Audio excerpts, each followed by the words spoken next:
अगर कोई बुरा सोचता है तो उसे सोचने दो, क्योंकि यह उसका बुरा कर्म है और इसका फल वक्त उसे जरूर देगा। किसी के कहने से यदि अच्छा बुरा होने लगे तो ये संसार तो स्वर्ग बन जाएगा या पूरी तरह नर्क। इसलिए ये ध्यान मत दो कि कौन क्या कर रहा है, बस वो करो जो अच्छा है, वो सच्चा है। इच्छाओं का अंत नहीं होता। एक इच्छा पूरी होने पर दूसरी इच्छा असीम रूप लेकर बढ़ती रहती है। इच्छा समुद्र की तरह होती है जिसे भरा नहीं जा सकता। इच्छाओं पर काबू किया जा सकता है। मनुष्य को कर्तव्य से मुख नहीं मोड़ना चाहिए, चाहे उसे इनमें हार दिखाई देती हो।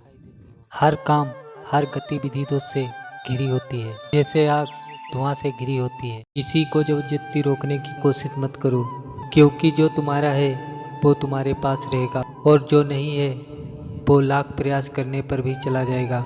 इसलिए खुद को इतना मजबूत बनाओ कि किसी के होने ना होने से तुम्हारी शांति प्रभावित ना हो।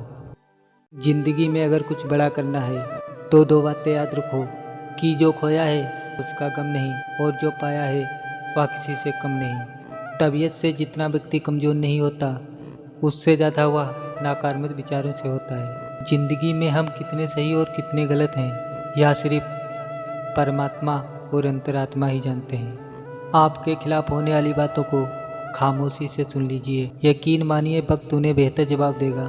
जिसने अपने को वश में कर लिया है उसकी जीत को कोई भी बदल नहीं सकता। श्री कृष्ण कहते हैं, जो तुम्हें ठुकराए तो बुरा मत मानना, क्योंकि वो वास्तव में आपकी कीमत नहीं जानता। बुरा वक्त गुजर जाता है, बस ऊपर वाले को हमारा सब्र आजमाना होता है। चेहरे पर हरदम मुस्कान की वजह यह नहीं है कि जीवन में संघर्ष नहीं है, बस ऊपर वाले पर भरोसा ज़्यादा होता है। जो व्यक्ति निरंतर परमात्मा के ध्यान में स्थिर रहता है, वैसा कर्मयोगी कर्म को यज्ञ समझ के करता है और मोक्ष को प्राप्त होता है। जो अपना सब कुछ परमात्मा को अर्पित कर देता है, जिसके लिए परमात्मा ही सब कुछ है, जो अपने हर काम परमात्मा के लिए करता है, वैसा मनुष्य परमात्मा को ही प्राप्त होता है। श्री कृष्ण कहते हैं कि मैं मनुष्य से एक श्रद्धा के अतिरिक्त कुछ भी नहीं मांगता। वो मेरे प्रति बड़े बड़े चढ़ावे ना चढ़ाए, सोना चांदी घी पकवान के चढ़ावे मुझे नहीं चाहिए। केवल श्रद्धा भाव से एक फूल, फूल की एक पत्ती, जल का एक कतरा, चावल का आधा दाना ही सही, मैं उसे भी भक्त की श्रद्धा से स्वीकार कर लेता हूँ। जिंदगी में ऐसे इंसान पर कभी जुल्म मत करना जिसके पास परमात्मा के सिवा और कोई भी ना हो। निर्भय वही है जो सत्य के शरण में है। जो असत्य का सहारा लेता है वो हमेशा भय में रहता है। श्री कृष्ण कहते हैं कि मनुष्य जैसे कर्म करेगा उसका वैसा ही फल पाएगा। अच्छे कर्म करेगा तो अच्छा फल पाएगा और बुरे कर्म करेगा तो बुरा फल पाएगा। मनुष्य के अच्छे बुरे कर्मों का हिसाब है अपने पुण्य कर्मों के फलस्वरूप सुख और अपने पाप कर्मों के फलस्वरूप दुख।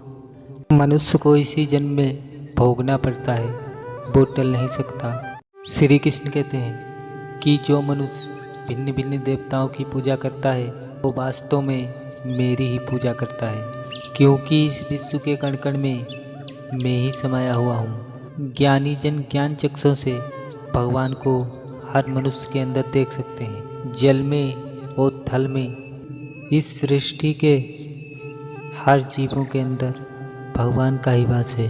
जो लोग ईश्वर को पाना चाहते हैं उन्हें अपनी वाणी पांच इंद्रियों को पवित्र करना चाहिए। जैसे मुख से अच्छा बोलना चाहिए और कान से अच्छी ही बातें सुननी चाहिए और आँख से अच्छी ही नज़र से देखो।